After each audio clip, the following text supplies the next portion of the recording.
Jangan lupa untuk subscribe YouTube Berazamkom dan pastikan untuk menyalakan notifikasi. Pers adalah bagian dalam pembangunan bangsa ini.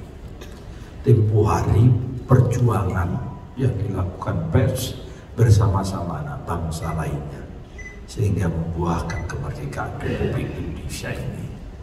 Sekarang bersama-sama juga mengisi kemerdekaan ini. Ini pastikan dulu tujuannya itu adalah membangkitkan kesejahteraan bangsa Indonesia ini. Kenapa kata-kata dibangkitkan? Karena harusnya kita, apa bedanya kita sama Korea Selatan? Hanya berbeda waktu yang sedikit kemerdekaan. Sama Malaysia, sama Australia, sama negara-negara lain. Tapi kondisi rakyat kita ini yang perlu, karena kita kurang bersama-sama, kolaborasi kita masih terlalu jauh sesuai dengan harapan seperti perjuangan masa-masa lalu dalam merdekakan Republik ini.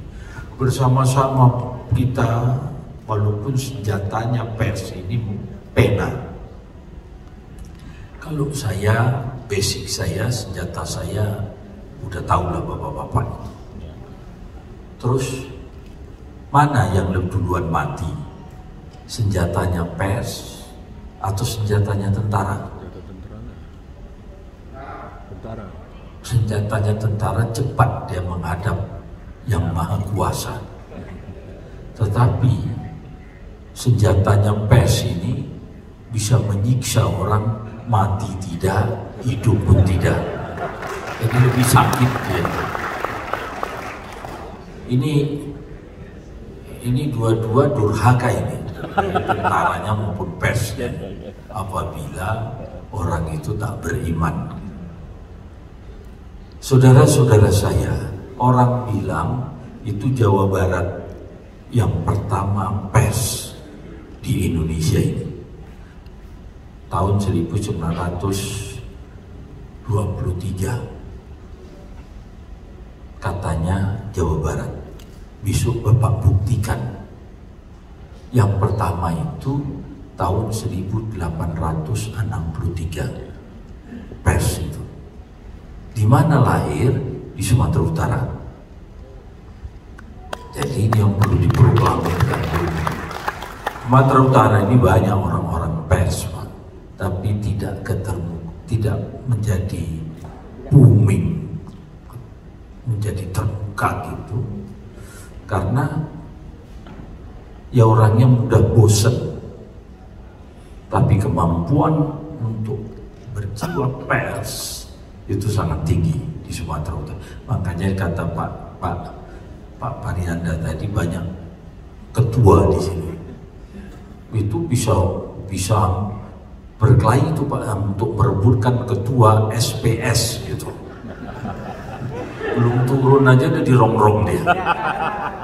Ada banyak merebut menjadi ketua itu. Saudara-saudara saya, begitu juga lah di TNI. Tadi kami sudah cerita banyak, panjang lebar. Paragraf di dalam pertempuran dunia, bukan hanya Indonesia, itu adalah cipta kondisi. Cipta kondisi itu siapa yang mengawali? Pers. Makanya di setiap organisasi TNI itu ada kepala Dinas, kepala dinas Angkatan Darat, Pak. Kadis Penat. Kadis Pen.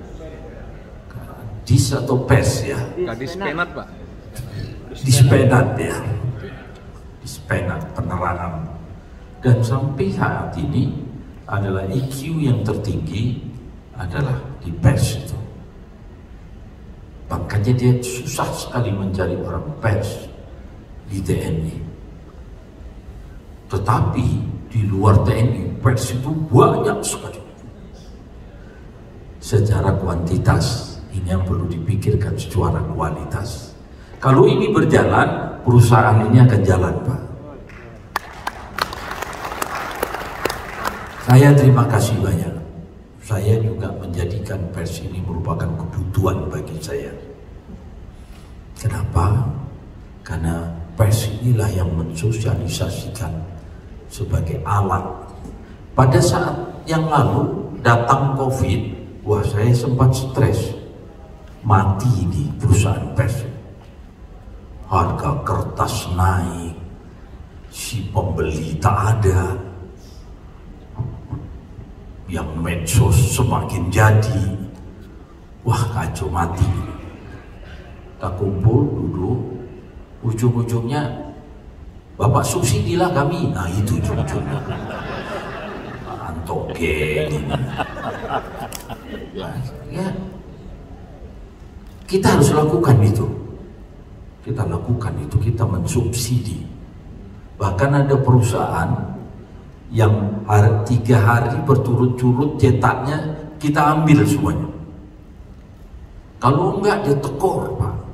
Saya tahu perusahaan-perusahaan waktu COVID ini dia tekor. Wah, siapa yang mau perusahaan itu tekor? Hanya orang-orang yang memikirkan surga lah, orang-orang yang mau tekor itu. Nah, Bapak masih bisa melakukan kongres ini, berarti Bapak mampu melewati kesulitan itu. Selamat dan terus perjuangkan, Pak. Dulu jangankan tekor, Pak. Orang naik sepeda, naik kuda, itu membagi-bagikan, dia cetak orang. Bagi-bagikan untuk orang bisa tahu kondisi saat ini, dia bagi-bagikan. Kenapa? Untuk apa itu? Agar wawasan orang ini mengerti. Itulah perjuangan saat itu. Begitu juga lah ini, tolong bersama-sama kita hadapi ini kesulitan, sehingga Indonesia menjadi negara yang beradab, negara yang benar-benar bisa menjalankan amanah untuk hidup kita sejahtera. Sulit sekali ini, Pak, tapi pasti bisa. Negara orang bisa kok. Kenapa kita tak bisa?